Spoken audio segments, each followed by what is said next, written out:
조세재정연구원장님, 옥동석 연구원장님, 좀 앞으로 나오실까요?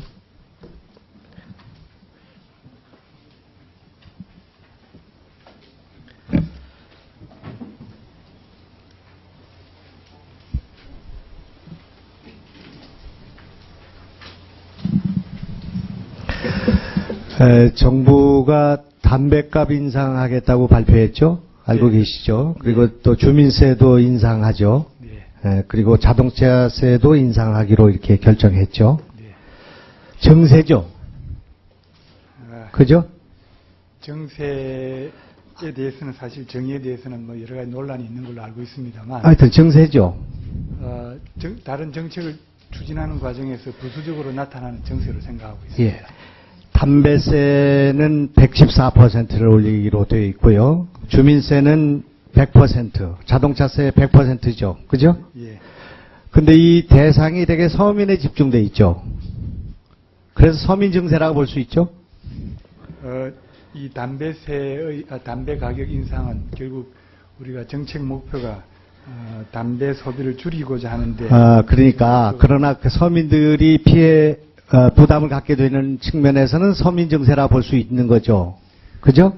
저는 그 목표는 어떻든 간에 조세제도는 조세대조 전체의 부담을 기준으로 판단하는 것이 옳다고 봅니다. 만약에 담배세 인상이 지금 말씀하신 대로 국민 건강을 위한 증세라면 국민건강기금만 인상하면 된다고 생각합니다. 그렇지 않겠습니까? 그렇기 때문에 이것이 소득 역진적 간접세의 성격을 갖는 서민 증세다. 이 말씀을 지금 동의를 못하겠다는 말씀입니까? 조세의 재분배 효과는 조세 제도 전체를 보고 판단하는 것이 옳다. 저는 이런 말씀을 드리고 싶습니다. 지금 그 초이노믹스 있죠? 네. 초이노믹스를 진행을 하고 있는데 대체적으로 이제 재정을 투입해가지고 경기를 활성화하겠다는 것이 있고요. 네. 그다음에 DTI, LTV 같은 부동산을 풀겠다, 부양하겠다 하는 그런 정책이 있고요. 그러나 이제 이것이 조금 의미를 갖는다면 가계소득을 올리고 내수시장을 뭔가 활성화하겠다는 그런 정책이 들어있기 때문에 의미가 있다고 생각합니다. 그렇죠? 네. 그런데 지금 진행되고 있는 것은 방향을 잘못 잡고 있다 이겁니다. 가계소득을 늘릴 수 있는 실효성 있는 정책이 없고 그리고 증세의 방향이 서민에 집중되고 있고요. 그렇지 않습니까? 그래서 지금 초이노믹스에서 얘기하는 세제 혜택의 경우에 있어서 금융소득 종합과세를 분리과세로 전환하기로 되어 있죠. 초이노믹스 알고 있죠? 네. 종합과세를 분리과세로 전환하는 것은 알고 있죠. 네. 그런 방향은. 네. 그렇게 됐을 때 20억 이상을 소유한 주식 부자들 99.8%만이 그 혜택이 돌아가게 돼 있다 이겁니다. 지금 말씀드린 것처럼 서민들의 부담은 늘어나고 그리고 부자들한테는 혜택이 돌아가는 이런 방식을 통해서는 가계소득을 높이고 내수 경기를 진작시키는 초이노믹스는 실패할 수밖에 없다. 제가 볼 때 그런 생각을 갖는데 어떻게 생각하십니까? 사실 경제를 활성화시키면은 세금이 증가합니다. 세금 수입이 증가할 수 있습니다. 그것을 우리가 정세 정책이다 말할 수 없는 것처럼 경제 전체에 대해서는 조세 체계의 전체적인 소득 재분배 효과와 그러니까 제가 증세를 나쁘다고 하고 드리는 말씀이 아니라 그 방향이 네. 서민에 집중되고 있다. 그리고 초이노믹스가 얘기하고 있는 것이 분리과세 같은 것들이 실질적으로 20억 이상의 주식을 소유한 사람들에게 돌아가기 때문에 효과가 없다. 재정적자가 지금 한 30조 이상 나기도 돼 있죠? 네. 지금 국가부채가 570조. 그죠? 예. 이자로 나가는 거 20조 이상 되고요. 공기업까지 합치면 1000조가 넘어가는데요. 그래서 지금 현재 상태의 세수 부족이 한 10조 정도 되죠? 8부조. 예. 그리고 20조 늘려야 되니까 33조 정도가 내년에 부족한 거죠. 그죠? 예. 그런데 복주 수요는 계속 늘어나고 있고요. 그러면 이거를 어떻게 충당한다고 지금 조세연구원에서 연구가 되고 있습니까? 우리 연구원 입장에서는 중장기적인 어떤 국민 대통합의 관점에서 복지 재원 수요 증가에 대해서는 지출에 대한 강력한 구조조정 그리고 그에 더불어 복지 재원을 확보하기 위한 굉장히 영혼의 눈으로 아주 근본적인 그런 말씀하고 계신데, 지금 가계부채가 계속 그 GDP 성장률의 2배 이상을 넘고 있고요.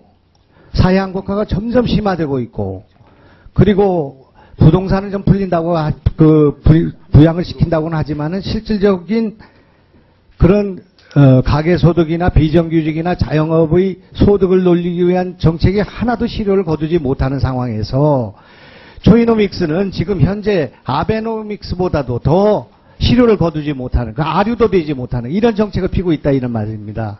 그런 면에서 지금 조세 정책을 지금 연구하시는 그 입장에서 볼 때, 과연 이런 문제, 재정 적자 문제를 어떻게 해결할 것인가, 가계부채 문제를 어떻게 해결할 것인가, 소득 재분배를 위한 조세 정책을 어떻게 해야 될 것인가 하는 문제를 대안을 제시해야지, 그렇게 구조조정, 앞으로의 무슨 복지 재정을 어떻게 한다든지 이런 원론적인 말씀만 하시면 안 되지 않는가, 이렇게 생각합니다. 어떻게 생각합니까? 예, 저는 우리나라의 재정 정책이 그때그때의 상황에 따라 은근적으로 취해왔던 그런 역사가 있었다고 생각하고 있습니다. 예, 우리가 이제 거기까지만 듣겠습니다. 시간이 없어서요. 보건사회연구원장님 좀 일어나실까요? 마이크 좀 주시고요. 예. 공무원연금 개혁이 아주 뜨거운 감자로 부상을 했습니다. 그죠? 예. 예, 알고 계시죠? 더 내고 덜 받는 구조로 개혁하자. 이게 정부 아닌 것 같습니다. 여당이 이런 주장을 하고 있는 것 같습니다. 예. 또한 공무원연금 개혁은 국가적인 과제라고 생각합니다. 그렇게 생각하시죠? 그죠? 예. 그래서 어떤 고통 분담이 필요한 일이라고 생각합니다. 그런데 이 안이 연금학회 개혁안 발표로부터 촉발됐죠. 그죠? 예. 이걸 여당이 왜 지금 한국보건사회연구원 같은 데에 이런 것을 의뢰하지 않고 연금학회 개혁안을 발표하도록 했다고 생각합니까? 원래 정부가 보건사회연구원이 아니고, 다른 국책연구기관의 연금 계획안을 사실은 의뢰했습니다. 그래서 지금 연구원에서 어떤 지금 저희 연구원은 이제 국민연금, 공무원연금, 퇴직보험, 그 주무부처 아닙니까? 그죠? 주무부서는 아닙니다. 공무원연금은 안행부가 주무부서입니다. 그 연금 문제에 대해서 지금 보건사회연구원에서는 관심이 없습니까? 이런 연구를 진행 안 합니까? 하고 있습니다. 국민연금을 포함해서 포괄적으로 하고 있습니다. 연금학회는 사적연금 시장 활성화를 강조해온 민간금융자본 중심의 학회고요. 그죠? 예. 한국보건사회연구원은 이게 국가가 운영하는 연구원 아니겠습니까? 예. 따라서 이 개혁안에 관해서 국책연구기관들이 대안을 마련해야 된다고 생각합니다. 예. 그렇지 않겠습니까? 예. 아까 말씀드린 것처럼 고통을 분담하고 문제를 해결할 수 있는 방안을 찾아내야 된다고 생각합니다. 어느 일방적인 주장을 관철하기는 어렵다고 생각하고요. 그렇죠? 예. 그래서 한국보건사회연구원이 이 문제에 관해서 어떤 계획을 가지고 어떤 연구를 진행할 것인지 그 계획이 전혀 없습니까? 저희들이 그 부분에 대해서 연구를 몇 차례 한 걸로 제가 알고 있습니다. 예.